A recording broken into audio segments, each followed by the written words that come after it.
तो आज हमारे साथ स्टूडेंट हैं मिस्टर जोसन जी। इन्होंने हमारी कंपनी की सर्विसेज के लिए हमें हायर किया था। तो इनका जो केस है काफ़ी इंटरेस्टिंग केस है। इस टाइप के जो केस हैं इसमें लगभग हमारे जो इंडियन स्टूडेंट हैं 20,000 से ज़्यादा इफेक्टेड हैं, जो यूक्रेन में अपनी एमबीबीएस कर रहे थे। ये भी उनमें से एक स्टूडेंट हैं। तो ये यूक्रेन के अंदर 5th ईयर का स्टूडेंट था। मैंने फिर बताया कि जो बच्चे स्मार्ट हैं और जो सोशल मीडिया पर एक्टिव रहते हैं, चीज़ें सर्च करते हैं अपने लेवल पर, तो कोई ना कोई सोल्यूशन ढूंढ लेते हैं। तो यहाँ पर इंडिया में क्या है कि जो बच्चे इफेक्टेड होकर आ रहे हैं वो वेट कर रहे हैं इंडियन गवर्नमेंट शायद यूक्रेन जो इफेक्टेड स्टूडेंट है उनको कोई रिलीफ देगी। तो अभी तक तो कोई रिलीफ दी नहीं है। अभी सुप्रीम कोर्ट में भी गया था, इधर एनएमसी ने भी कोई रिलीफ नहीं दी, फिर भी अभी वेट ही करते जा रहे हैं कि आगे होगा क्या। इवन जो यूक्रेन के अंदर उनकी यूनिवर्सिटीज हैं वो भी उनसे फीस मांग रही है कि अगले सेमेस्टर की फीस भेजो, आपको कंटिन्यू रखें, आप ऑनलाइन स्टडी कर रहे हैं, हम अपना कैंपस पोलैंड में शिफ्ट कर रहे हैं या अनदर कंट्री में शिफ्ट करके वहां पर आपको इनवाइट कर लेंगे, वहां पे आपको बुला लेंगे। ऐसे चीज की जो प्रजम्पशंस चल रही हैं। तो जो स्टूडेंट एक्टिव है उसने तो देखो कोई ना कोई डिसीजन लेना है, जिसको मालूम है कि ये मेरा जो कैरियर है कितना इंपॉर्टेंट है, मैं इतने साल से वेट कर रहा था और छोटी स्टडी नहीं है, 6 ईयर की स्टडी है। तो ये बच्चा 5th ईयर का है और इस बच्चे को सिचुएशन पता हो सकती है, जहाँ इसके पेरेंट्स को इसके बारे में पता हो सकता है, जहाँ जो बच्चा ऑलरेडी इफेक्टेड है यूक्रेन से उसको सिचुएशन के बारे में ज्यादा पता हो सकता है कि उसकी के ऊपर किस तरीके से बीत रही। क्योंकि मेडिसिन की डिग्री करनी है, मेडिकल अपनी मेडिकल की डिग्री करनी है, एमबीबीएस करनी है, तो इट मीन्स द स्टूडेंट्स और पेरेंट्स काफी सीरियस हैं और पढ़े लिखे स्टूडेंट हैं सारे। तो इसने अपने लेवल पर काफी रिसर्च की थी।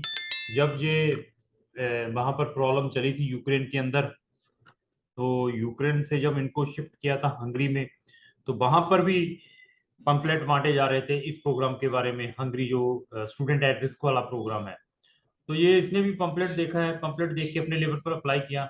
मैंने भी उसके बाद इमीडिएटली इसके ऊपर वीडियो डाली अपने सोशल मीडिया के ऊपर। तो इसने भी उस वीडियो को देखने के बाद हमें अप्रोच किया जब इसका वहां से एडमिशन आ गया। तो इसकी सारी जर्नी हमारे साथ कैसी रही है उसके बारे में हमारी कंप्लीट डिस्कशन रहेगी। इस जो जूम मीटिंग का बनाने का मकसद क्या है कि अभी भी बहुत सारे स्टूडेंट जिनके वहां से एडमिशन्स आ चुके हैं, अभी उनको आगे पता नहीं चल रहा है कि करें क्या, डॉक्यूमेंट किस वे से अरेंज करने हैं, इनको कहाँ से अपोस्टाइल करवाना है, पीसीसी की रिक्वायरमेंट के बारे में नहीं पता चल रहा है, कौन सी पीसीसी साथ में लगानी है, फंड्स किस वे से शो करने हैं, इंटरव्यू में कहाँ तक क्वेश्चंस पूछे जाते हैं। ये सारी की सारी इसके अंदर हम डिस्कशन करेंगे। अगर आपका भी admission student at risk program से आ चुका है हंगरी से, अगर आप फर्दर हमारी गाइडेंस चाहते हैं आइदर अपनी वीजा अपॉइंटमेंट के में या अपनी फाइल प्रिपेयरिंग में या इंटरव्यू में, तो हम आपकी हेल्प कर सकते हैं। जोशन जी, सबसे पहले मैं आपका स्वागत करता हूं इस यूम मीटिंग के अंदर। मेरी तरफ से आपको नमन है, नमस्कार है। Thank you sir. और बढ़िया है, सब ठीक ठाक है। हाँ जी। फाइल आपकी सक्सेसफुली सबमिशन हो गई है एम्बेसी के अंदर। हाँ जी। चलो हाँ जी, ठीक हो है। गए जी। तो आप बताएंगे कि सर सबसे पहले कि हमारे बारे में आपको कहाँ से पता चला है क्राउन इमिग्रेशन के बारे में। मैं ऐसे ही यूट्यूब पे सर्च कर रहा था और स्टाइपेंडियम हंगेरिकम प्रोग्राम के बारे में, और उसमें आपकी वीडियो भी थी एक। तो ठीक है।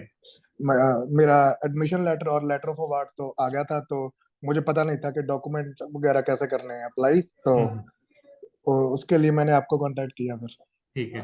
तो जब आपने हमारी वीडियोस देखी तो वहां पर अनदर पीपल्स की भी वीडियो आती होंगी ये हंगेरियन स्टाइपेंडियन स्कॉलरशिप के बारे में।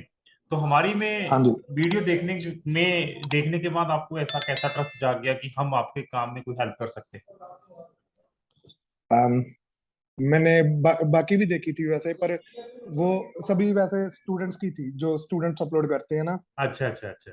तो और आपकी थी एक वो जो कंसल्टेंसी अपलोड कर रही थी, तो ऑब्वियसली आपका बेटर होना था वीडियो। ठीक ठीक ठीक। तो आपने इसके अलावा भी कोई वीडियोस देखी हमारी इस चैनल के ऊपर। नहीं, मैंने बस जो हंगरी से रिलेटेड है वही देखी थी, क्योंकि उसमें ही ज्यादा इंटरेस्ट था मेरा। ठीक ठीक।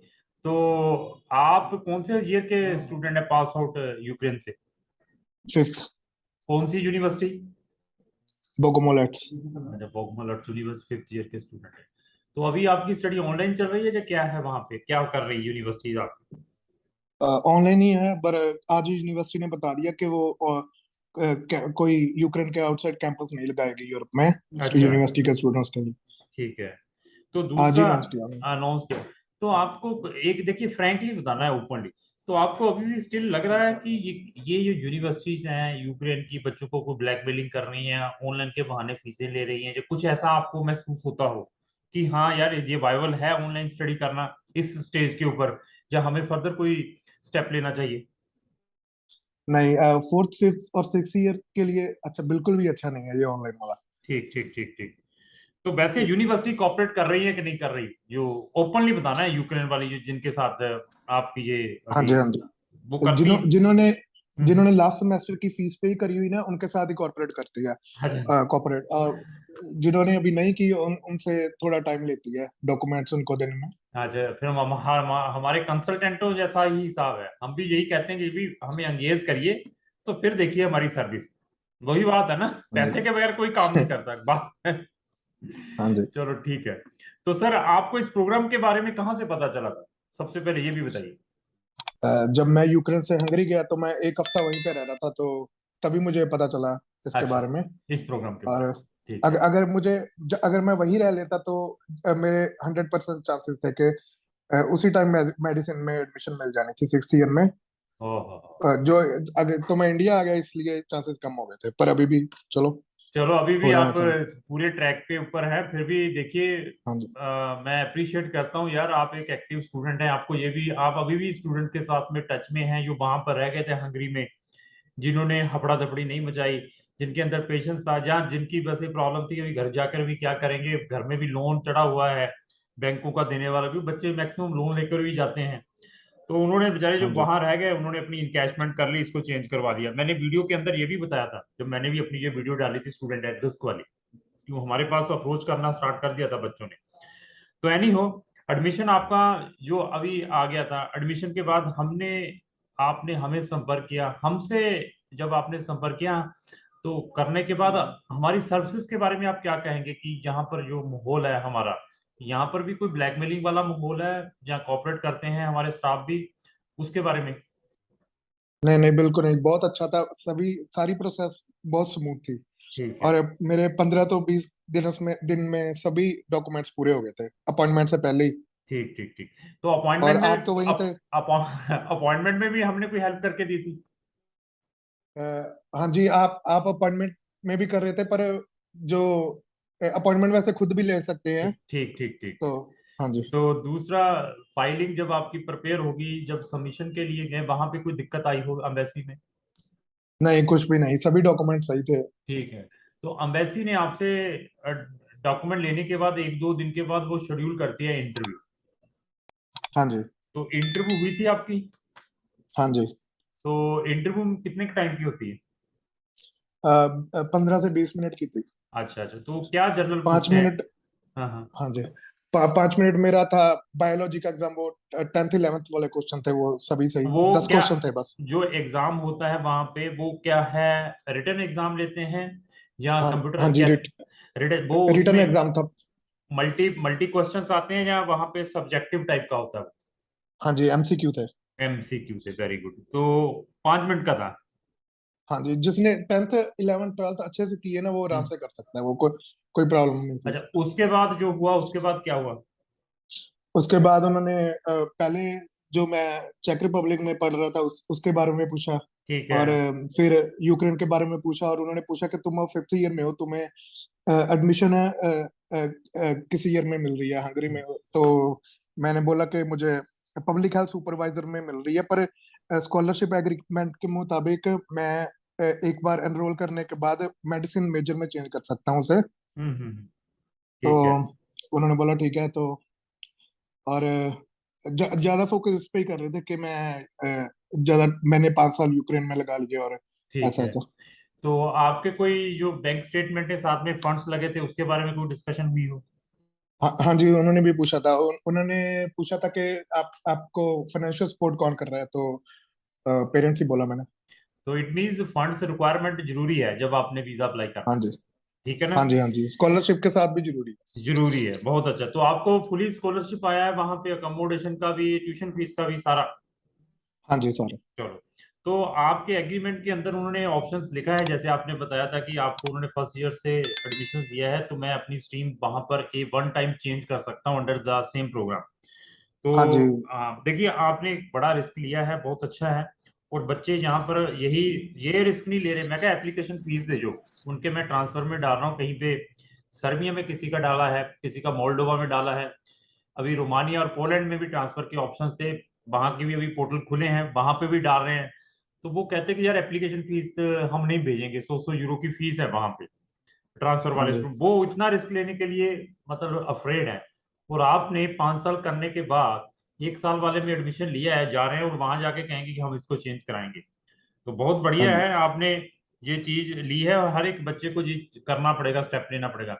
तो आपको मालूम है यहाँ पर बहुत सारे बच्चों ने सुप्रीम कोर्ट में एनएमसी को रिक्वेस्ट दी है कि हमें कुछ रिलीफ दी जाए यूक्रेन अफेक्टेड स्टूडेंट्स को, उसके बारे में कुछ अवेयरनेस है आपको? हाँ हाँ जी है, पर मुझे नहीं लगता कुछ होगा, क्योंकि जो हमारा मेडिसिन प्रोग्राम है यूरोप और यूक्रेन में, वो बिल्कुल अलग है इंडिया से। इट मी मत वैसे लगता है कि चलो वो तो प्रोग्राम अलग है, कोई क्वांटिटी ऑफ स्टूडेंट्स देखकर कोई गवर्नमेंट रिलीफ दे पाए कि हाँ यार इनको रिलीफ दे दो, कुछ ऐसा है? नहीं, मुझे अभी नहीं लगता। बहुत मुश्किल है, बहुत मुश्किल है, हाँ जी, हमें बहुत मालूम है। मुश्किल। क्योंकि जो एनएमसी है ना, दे आर वेरी रिजिड जो अभी है। एमसीआई होती, जो पहले बोर्ड था एमसीआई, जिसको मेडिकल काउंसिल पहले वाला था, वो कर सकता था। लेकिन एनएमसी जो आया ना अभी, इसने जो भंग करके एनएमसी बनाया, they are very strict, they are not entertain any. Supreme Court ने भी डायरेक्शन दिया कि इनको कुछ ना कुछ रिलीफ दी जाए, उसको भी वो कह रहे हैं कि नहीं, हो ही नहीं पाएगा। तो बच्चे अभी भी उसी की एक्सपेक्टेशंस के ऊपर बैठे हुए हैं। तो सोच रहे हैं कि कोई ना कोई रिलीफ मिले, उसके बाद डिसीजन लेंगे। जब तक डिसीजन आएगा अब तक सब कुछ क्लोज हो चुका होगा, सारे का हाँ जी। सारा यूरोप सब कुछ। तो फिर उसके हाँ जी। बाद आपका 1 साल जहां का भी वेस्ट होगा, तो नेक्स्ट ईयर पता नहीं क्या होगा आपको। बस लेट्स यही सितंबर के लास्ट तक है, जहाँ का भी अप्लाई कर सकते हो, हाँ फिर नहीं कुछ होगा। नहीं हो पाया। तो जोशन जी, और हमारी सर्विसेज के बारे में कुछ कहना चाहेंगे आप, हमारे स्टाफ के बारे में जो आपके केस को डील कर रहा है? इवन मैंने पर्सनली आपके केस को भी डील किया था, आपके बारे में डिस्कशन भी हुई थी, इंटरव्यू के बारे में भी डिस्कशन हुई थी। तो क्या आपका फीडबैक है उसके? हाँ जी, हाँ जी। मेरे जो एजेंट थे मेरे, वो भूपिंदर भूपिंदर कुमार थे, और वो रोज कांटेक्ट में रहते थे, ठीक है, डॉक्यूमेंट्स के बारे में भी। ठीक है, और सभी प्रोसेस बता रहे थे लगातार, कैसे कैसे करनी है पोस्टल के बारे में। ठीक ठीक ठीक ठीक ठीक। तो ठीक है सर, आपसे बात करके बहुत अच्छा लगा हमसे। फिर भी अगर हमें नो आपकी प्रॉब्लम कभी सर। जरूरत पड़ी तो हम डेफिनेटली आपसे कांटेक्ट करेंगे। इवन अगर कोई बच्चे को आपका कांटेक्ट नंबर चाहिए होगा किसी भी हेल्प के लिए, जब आप चले श्योर। जाएंगे हंगरी में सक्सेसफुली, तो डेफिनेटली मैं फिर कोशिश करूंगा कि आपका नंबर भी उनके साथ शेयर करूं। ठीक है सर? हाँ जी, श्योर। कोई थैंक यू। बात नहीं। Thank you Joshan ji, thank you, बहुत अच्छा लगा आपसे बात करके, धन्यवाद, thank you. Thank you sir.